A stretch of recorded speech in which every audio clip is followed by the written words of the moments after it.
What up, Marsh Pod? Recording this Wednesday afternoon. We had a real great start to the Golden Gate Showcase, but we'll talk more about that. I'll be on the call this Saturday, so we'll talk more about that tournament next week.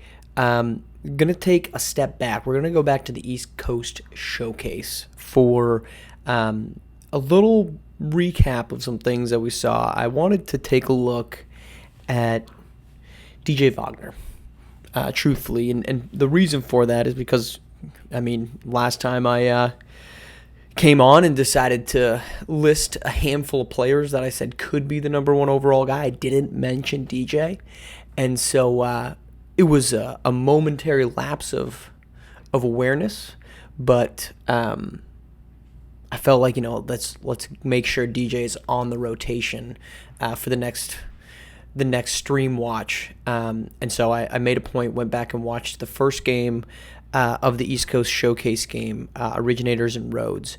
And it was a surprising game, in my opinion. And look, guys are going to have good games, they're going to have bad games. It's tough to gauge one game as the truth, right?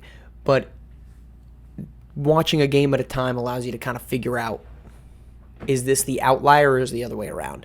Because outliers are going to happen, obviously. I think outliers also have an opportunity to be of value because it shows you what's potentially possible. And so that's what I want to see. What's potentially possible between these two teams, and specifically the Originators and DJ Wagner. So we did it. And my instant reaction is I don't know that the Wagner-Nelson backcourt is viable. I don't know that it's viable. I think you can drum up a lot of my concern to it being pickup basketball. I will argue that I think coaches matter, but coaches in basketball are not like coaches in football, where every single play is called within reason, especially at this age. Most every single play is called from the sideline, and even all the way up to the top of the NFL. Basketball's not really like that. Basketball's free-flowing. There's very rarely times where a coach has the opportunity to really, impact the game from a play-calling standpoint. After timeouts, late in a game, you'll see it. But a lot of times you just kind of let the game flow happen, and then these coaching huddles are a lot of just like miniature adjustments. That's kind of it. And so I don't, as much as getting coaches together I think is going to matter, I also think there's some semblance of what we're seeing right now is going to be a lot of what we're going to see in the regular season. Okay, so why do I not believe that the combination is going to work between those two? The reason is Nelson dominated the offensive approach. Very rarely did Wagner get a chance to get into a flow and operate the game. They took an early 3-0 lead, and there was very little non-transition involvement from DJ. He had one dunk in that sequence. I think it was their second basket that made it 3-0. But for the most part, he just really wasn't involved from an offensive standpoint. It was more fluid when he was the one carrying it up, or he would force transition. He'd get a rebound and he'd force transition and run with it. But more often than not, Nelson was the one that led it, and it led to very ineffective and very slow, stagnant offensive possessions. There was one possession where we got a 40-second shot clock.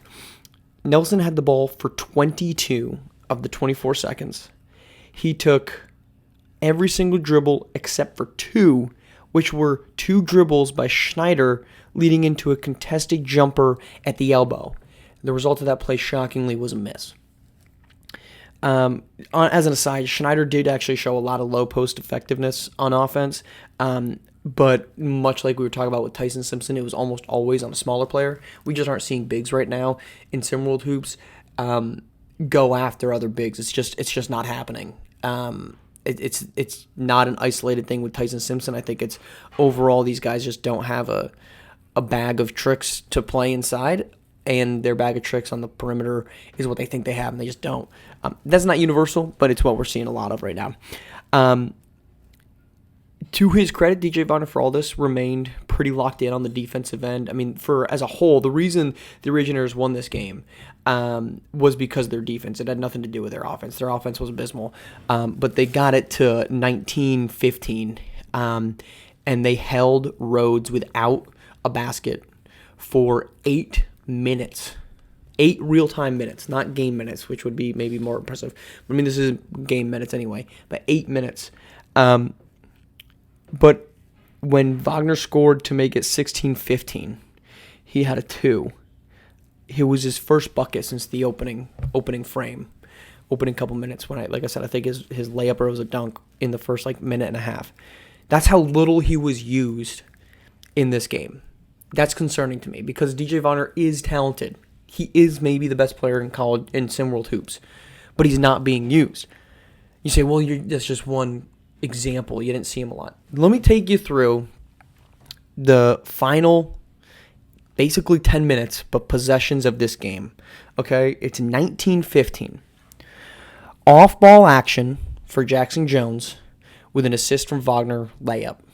19-16. They get a defensive stop. Next time down. Wagner pull-up jumper after a set screen. After a 20-second empty possession in which Nelson was running around. Wagner pulls up, hits it, 19-17. They get a stop.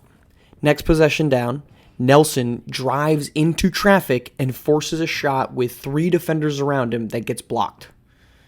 Next possession, again, we're just going to get a lot of defensive holds because, like I said, they didn't score anything for Rhodes didn't score anything for 8 minutes, basically. Next possession, Jackson Jones to Sullivan alley-oop, 19-18. Following possession, Nelson gets blocked again on an inside attempt. Rebound to Wagner, who passes it to Nelson, who then bricks a 27-footer with the shot clock reset. Still 19-18. Next possession, Wagner admittedly dribbles out of bounds. Not the best look for him. Still 19-18, they get another stop. Next possession down. Schneider scores a layup with Nelson on the assist on a pick and roll, 19-19. Next possession is a missed Wagner jumper. Next possession down is a Nelson pass when he dribbles aimlessly on a Schneider pick and roll, and he just dribbles around. Finally, Schneider gets free underneath, passes it to him, dunks it 20-19. Next possession, Rhodes takes the lead back, they take it back 21-21, their first basket in more than 8 minutes. Next time down, Schneider a dunk on a Jackson Jones entry pass, 21 all. Next possession down is a Sullivan dunk on a JJ entry pass, makes it 22-21, while Nelson called for the ball from the opposite corner. Those are the last handful of possessions in this game for the Originators. Very rarely did good possessions involve, outside of 2 times, Eric Nelson being a factor on the ball. He had a pick and roll, alley-oop, and then the pick and roll where he dribbled aimlessly. I know that was a lot of just listening to a very poorly done play-by-play, but that's the problem that I could see happening in New England, is that the backcourt is so heavily right now on the side of Nelson that I don't know if that's something that's actually a viable offensive approach. We saw it wasn't. Their defense is what kept them in this game. If this is going to be the way that the Originators play basketball, once we get coaches back in there, they're not going to win a lot of games. They're not going to be the best team in the country. They're not going to win a championship. They're not going to be good if that's the offensive approach they take. The only way for this team to get better is shocking. Get the ball in DJ Wagner's hand more. They didn't do that at all against Rhodes. That's concerning. If they change that, they've got an opportunity.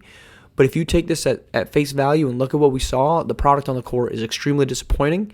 And it's extremely concerning when you consider all of the other teams that have made really impressive runs this offseason, and the new teams that have entered the fray, where this is not a 3-team conference, this is not a 3-team league, this is a deep league.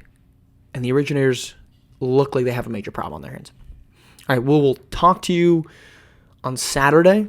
Tune in for the games, and then we'll be back on the pod Tuesday. Have a great weekend.